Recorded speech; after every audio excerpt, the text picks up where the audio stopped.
Hello friends, आपको बता दूं कि पिछले 3 महीने से मणिपुर में जो हिंसा चल रही है उसमें अब कुकी मेतई टकराव के बीच अब नागा जनजाति के लोग भी सड़क पर आ गए हैं। तो आज के इस वीडियो में हम इस समाचार से जुड़े हर एक छोटी छोटी पहलुओं को नजर डालेंगे। आपको बता दूं कि पूर्वोत्तर के राज्य मणिपुर में पिछले 3 महीने से चल आ रही जातीय हिंसा के बीच अब नागा जनजाति के लोग भी सड़क पर आ गए हैं और बहु जनजातीय आबादी वाले इस राज्य के तमिंग, लोंग, चंदेल, उखरूल और सेनापति जिले में नागा जनजाति का दबदबा है। नागा लोगों की थोड़ी आबादी राजधानी इम्फाल से लेकर बाकी के पहाड़ी जिलों में भी बसी है और बीते बुधवार को नागा जनजाति के हजारों लोग ने अपनी 2 प्रमुख मांगों को लेकर प्रदर्शन आयोजित किया। 3 मई से कुकी जनजाति और मेतई समुदाय के बीच शुरू हुए जातीय हिंसा ने प्रदेशों को 2 हिस्सों में बांट दिया था। तो दोनों समुदाय के बीच विभाजन इस कदर है कि पहाड़ों पर कुकी और इम्फाल घाटी में मेतई एक दूसरे इलाके में आ जा नहीं सकते हैं और हिंसा के बाद कुकी इलाकों में अलग प्रशासन की मांग तेज हो गई है। और ऐसे में मणिपुर के नागाओं का साफ कहना है कि भारत सरकार को किसी भी जनजाति के लिए अलग से कोई व्यवस्था करते वक्त उनके हितों और जमीन का ध्यान रखना होगा। दरअसल मणिपुर सरकार के मंत्री, विधायकों से लेकर प्रशासन के निचले स्तर तक काम करने वाले कर्मचारी तक जातीय आधार पर बढ़ चुके हैं और मणिपुर में बीजेपी का शासन है, लेकिन हिंसा के कारण कुकी आबादी वाले पहाड़ी जिलों पर सरकार की पकड़ ढीली हो गई है। हिंसा भर के 100 से अधिक दिन हो चुके हैं, लेकिन मुख्यमंत्री एन वीरेन सिंह अब तक कुकी इलाकों का दौरा नहीं कर पाए हैं। कुकी जनजाति द्वारा अलग प्रशासनिक व्यवस्था की मांग ने नागा जनजाति को भी अपनी मांग रखने का मौका दे दिया है।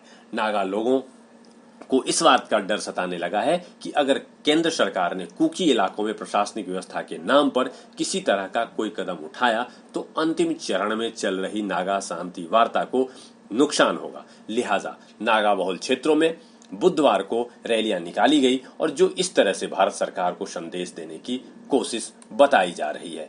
तो आपको बता दूं कि मणिपुर में बसे नागा जनजातियों की शीर्ष संस्था यूनाइटेड नागा काउंसिल यूएनसी के बैनर तले निकाली गई रैलियों में 2 प्रमुख मांगों को उठाया गया। यूएनसी ने प्रधानमंत्री नरेंद्र मोदी को एक ज्ञापन भेजा है और जिसमें 3 अगस्त 2015 को भारत सरकार और अलगाववादी संगठन के इसाक मुइवा गुट के साथ एक फ्रेमवर्क समझौते का मुद्दा उठाया गया है। ज्ञापन में कहा गया है कि फ्रेमवर्क समझौते के बाद चली लंबी शांति वार्ता का शीघ्र निष्कर्ष निकाला जाए और यह सुनिश्चित किया जाए कि किसी अन्य समुदाय की मांगों को संबोधित करने के प्रयास में कोई नागा हित या भूमि प्रभावित नहीं होगी।